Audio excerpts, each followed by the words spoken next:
Well, good morning, church.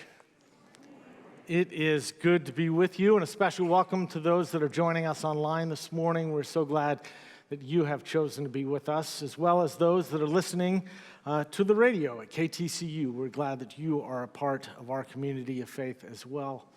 And I also want to say a special welcome to all of those families that are here, visiting perhaps from out of town as part of Family Weekend at TCU. We hope that you've had a good weekend. And to the rest of us, how many of us are here this morning to repent of all the things we thought and said in the fourth quarter of the TCU game last night? Just me? A few others? Okay, good. I'm glad to hear it.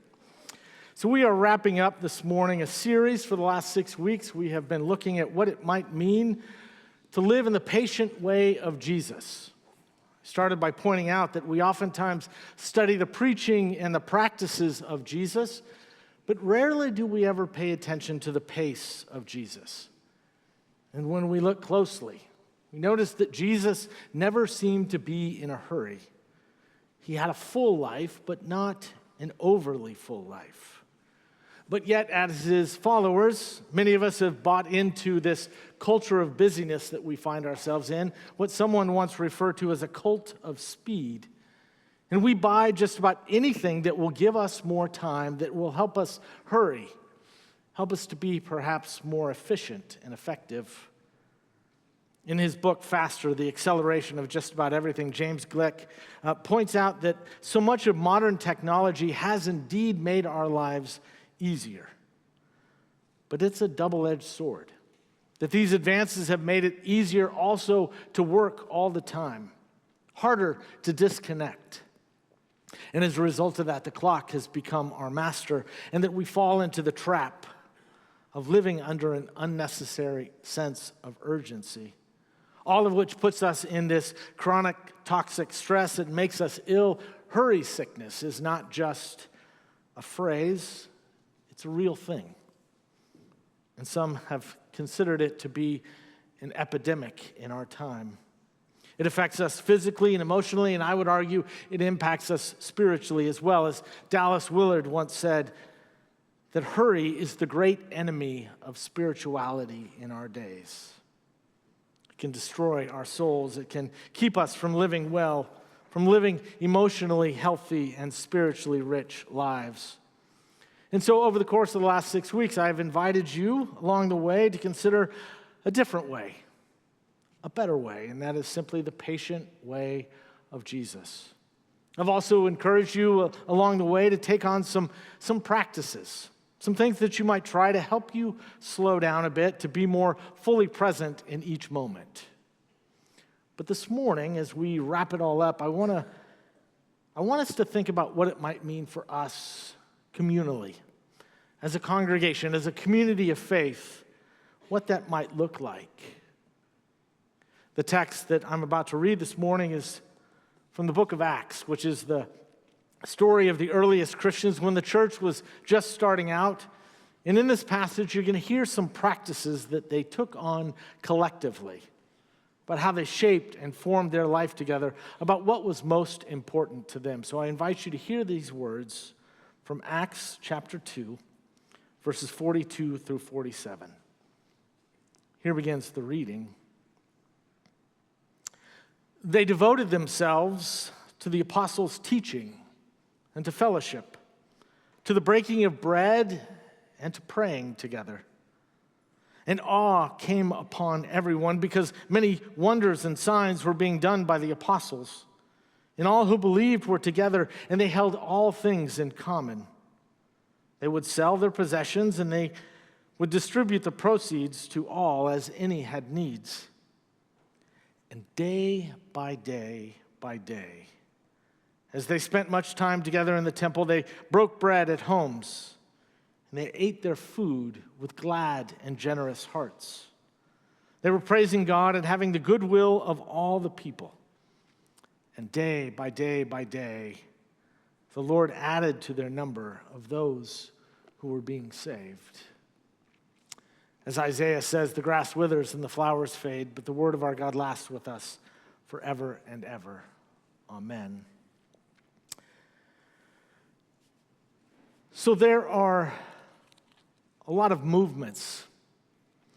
Actually, there's a lot of talk these days about ways that we can slow down, about simplifying, about living in the moment, being present. But I wonder how much that's actually happening. We talk the talk, but the walk seems to get faster and faster. And we seem to be enjoying life less and less as we walk faster and faster. And so our problem, or at least the danger, is that in the search for the life that we want, that we pass by the life that we have. And we fail to recognize all the goodness and all the graces that are all around us, but we're too busy, we're moving too quickly to recognize and to see. Because I would argue that so much of our life, so much of our worth is tied up in our doing. We know how to make a living, but we aren't always good at making a life. And I don't know about you, but I long for a pace of life that allows me to enjoy the finer things in life, deep relationships, meaningful work, spiritual vitality, simply time to enjoy all of the simple pleasures in life. And out of that desire, out of that longing, or maybe you could even say in response to that speed, to that cult of speed, some interesting slow movements have developed. For instance, our friend Shannon Moore, the executive minister here at the church, works with a personal trainer. And Shannon told us recently that his trainer is having him lift weights very slowly, to take each rep with intention and slow. As you can imagine, that's much harder than moving fastly. But if you follow any fitness experts, if you follow any trends, you've probably heard about fast twitch muscle fibers. These are the muscle cells that produce a lot of power, quickly, allowing you to do explosive movements, intense weight training. But slow twitch muscle fibers utilize energy more slowly. Whereas those fast twitch muscles use glucose and lactic acid for fuel, slow twitch muscles are more aerobic, meaning that they use oxygen for fuel. They also burn more fat, which helps with weight loss.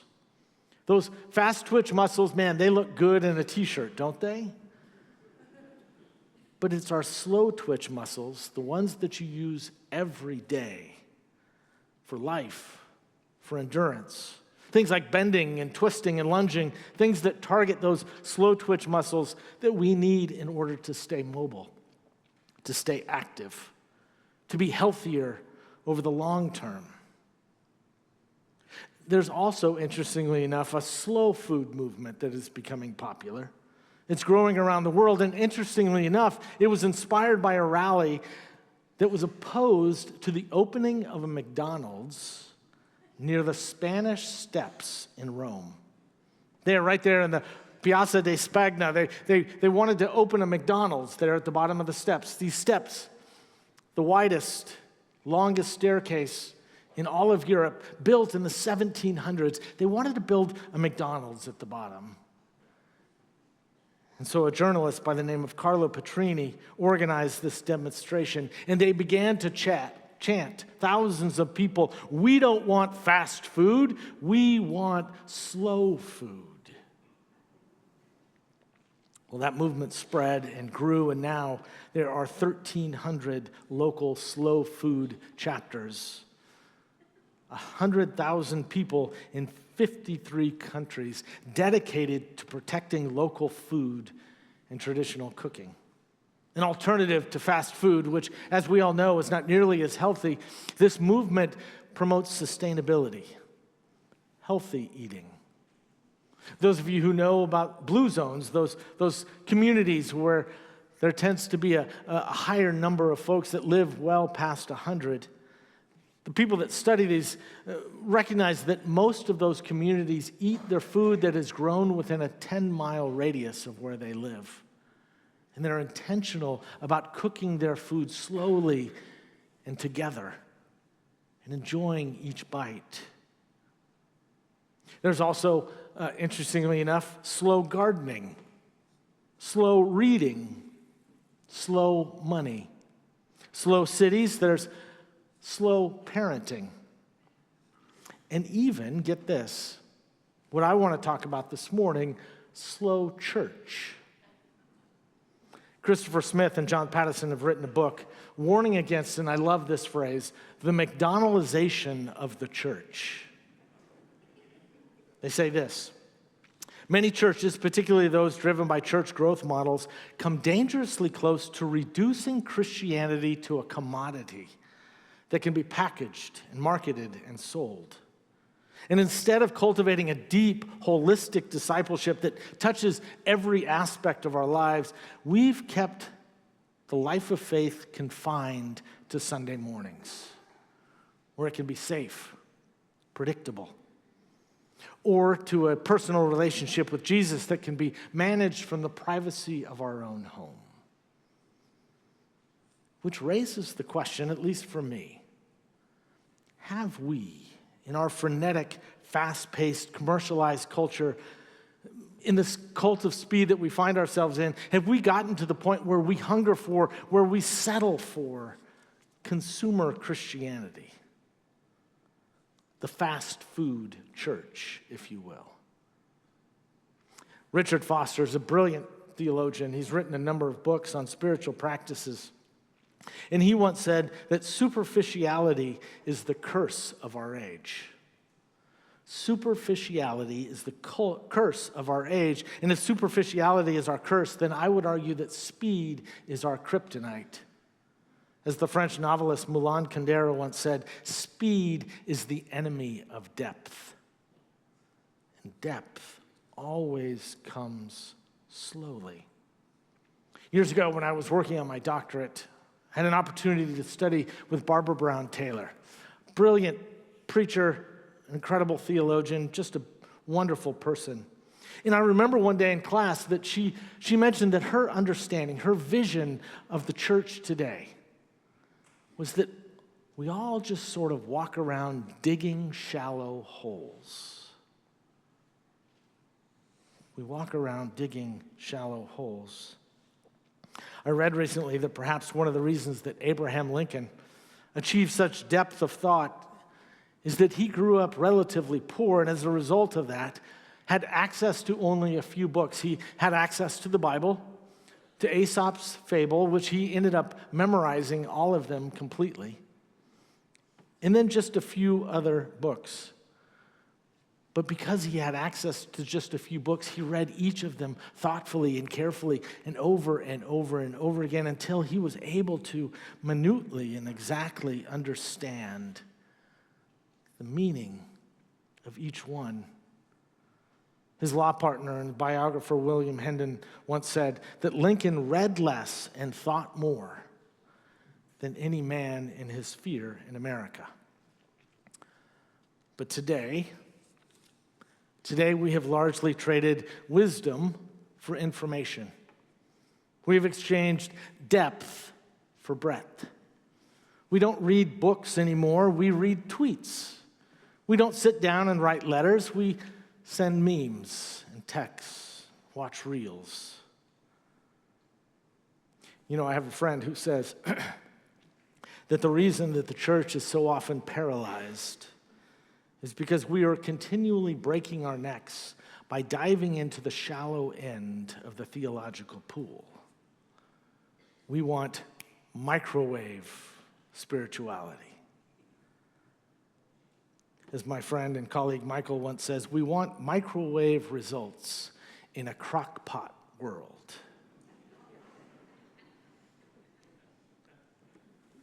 The Christian faith, though, as we all know, is more of a marathon than a sprint. You know, I think we oftentimes forget that Jesus was a rabbi, and that when people would come to him with questions, he rarely gave answers. Instead, he simply offered them an invitation. He'd say, come, follow me. And then as they journeyed together, they would live into a new way of being, and they would discover together what it meant to be people of faith. He didn't convert people. He invited them to walk in his ways, to discover a whole new way of living, to be transformed. And that transformation doesn't happen overnight. It happens over time, in fits and steps and leaps and stumbles. I came across a story recently that I absolutely love. It's about a monk that was asked, "So what do you all do in the monastery?" And the monk said, "Well, we fall down and we get up. We fall down and get up. We fall down and we get up again." I think that might be the best description, the most beautiful picture of the spiritual journey. Falling down and getting back up again and again and again over a lifetime. You know, one of my predecessors here at University Christian Church, Scott Colglazier, said it best. He said there's two types of churches in the world today. There are answer churches and there are journey churches. And here at University Christian Church, we are unequivocally, unapologetically a journey church. We recognize that growth, that maturity takes time. Sometimes it takes an entire lifetime. And that we are invited into a renewing, a deepening awareness of God's love as new ways of expressing that love seeps into our ministry to one another and to those beyond our walls.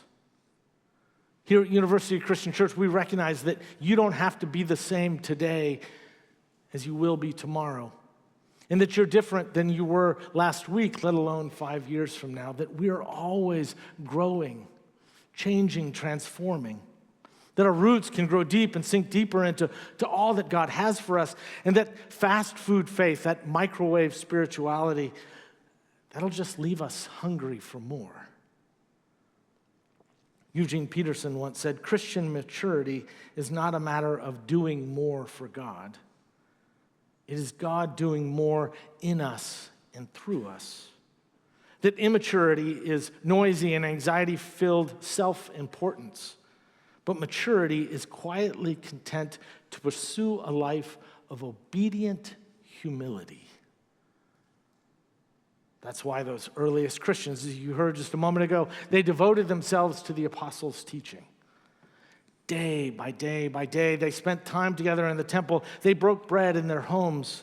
They ate food with glad and generous hearts. It wasn't flashy. Certainly wasn't fast.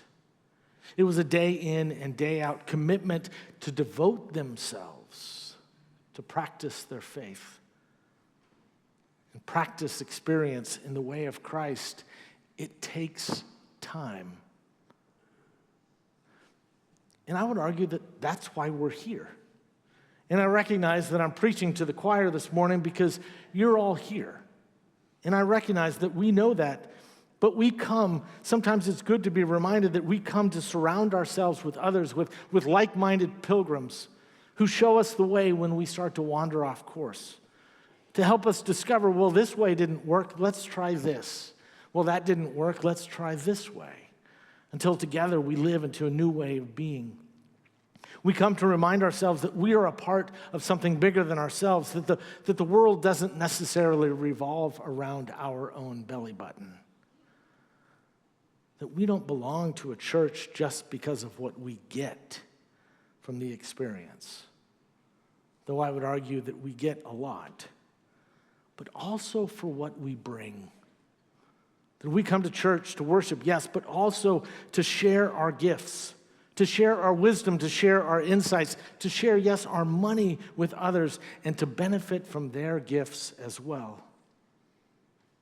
As you've heard me say, faith is a team sport and not an individual competition. Years ago, when I was running marathons, I came across an African proverb that went like this: if you want to go fast, go alone. If you want to go far, go together. If you want to go fast, go alone. If you want to go far, go together. You see, friends, this is a journey church.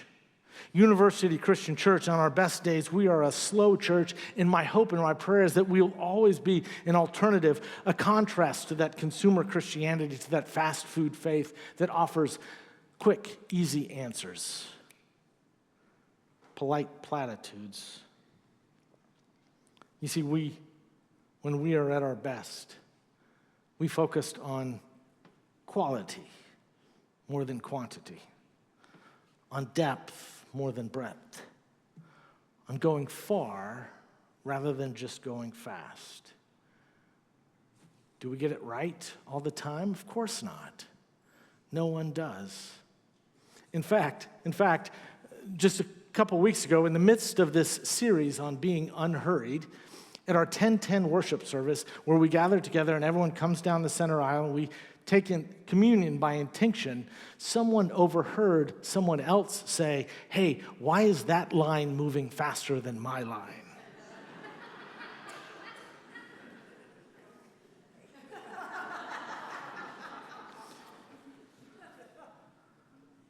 But that's why we keep showing up. That's why we keep showing up day after day, week after week, year after year, generation after generation, to remind ourselves to slow down, to be present, to practice our faith, to break bread with glad and generous hearts,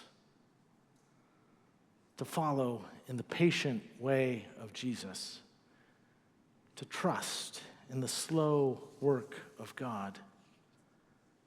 So friends, may we come to see that God is present in the little, the small, the still, and yes, the slow. May it be so.